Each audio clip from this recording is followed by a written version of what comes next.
पांडे जी, कौशाम्बी से। राधा वल्लभ श्री हरिवंश। गुरुदेव, आपके चरणों में कोटि कोटि प्रणाम। गुरुदेव, मैं वर्तमान में मुंगेर विश्वविद्यालय बिहार में अध्यापन कार्य करता हूँ। पिछले 4 महीने से सोशल मीडिया पर सतत आपको देखने और सुनने के बाद मेरे हृदय में आपको सदगुरुदेव रूप में स्वीकार कर लिया। हे गुरुदेव, मैं अनंत जन्मों से अज्ञान में भटकते हुए आपकी शरण में आया हूँ। आपसे मेरी प्रार्थना है कि आप मेरे इष्ट का निर्धारण करें और आगे का मार्ग निर्देशित करें। हाँ, ये आपका विषय है, स्वीकार करना आपका विषय।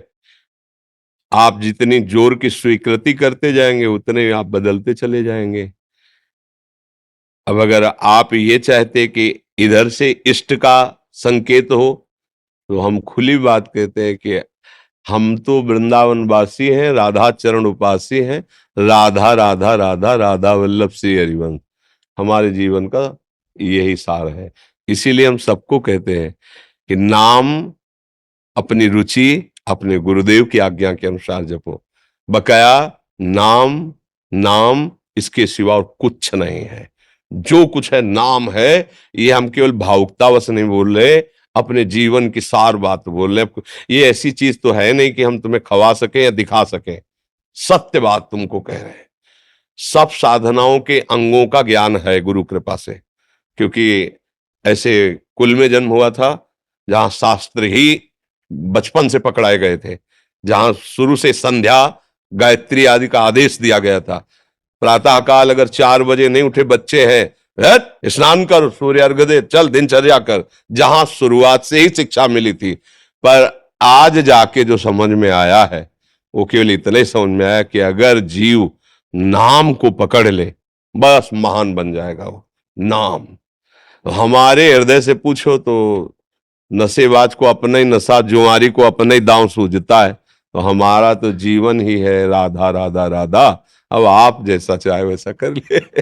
राधा वल्लभ श्री हरिवंश राधा राधा राधा।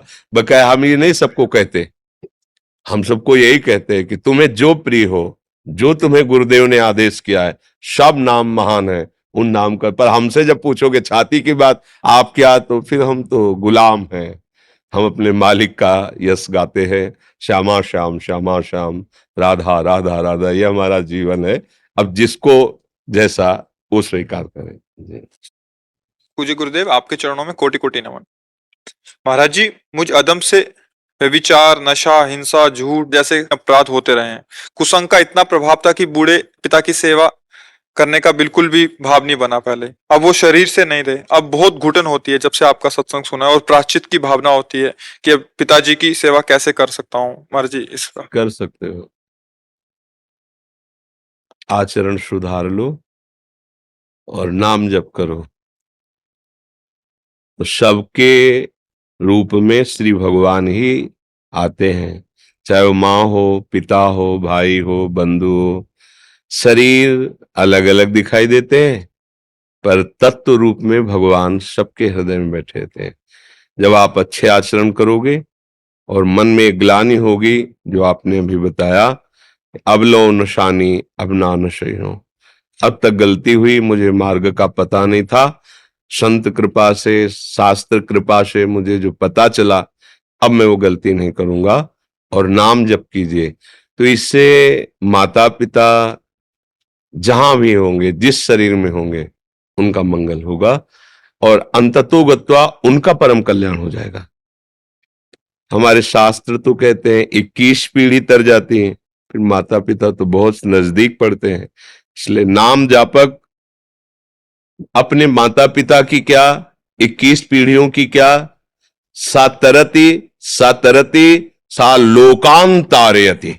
उसमें इतनी सामर्थ्य हो जाती है कि लोक के लोक को पावन कर सकता है। मम भक्ति युक्तो भुवनम पुनातु, वो एक भुवन को पावन कर सकता है। जो भगवान का भक्त है, आश्रित है, पवित्र आचरण करता है, नाम जप करता है, उसके लिए कुछ दुर्लभ नहीं। अभी कुछ नहीं बिगड़ा। जग जाओ जग जाओ, ये सब सोने में हो रहा था, जग जाओगे सब क्षमा हो जाएगा। मेरे प्रभु, मेरी प्रियाजू बहुत कृपालु है। वो अगर क्षमा न करें, कृपा न करें, तो हम कोई भी इस मार्ग में चलने लायक नहीं है। उन्हीं की कृपा से हम चल पाते हैं, उन्हीं की कृपा से हम विकारों पर विजय प्राप्त कर पाते हैं, उन्हीं की कृपा से हमें ज्ञान होता है, हमारे अंदर भक्ति आती है।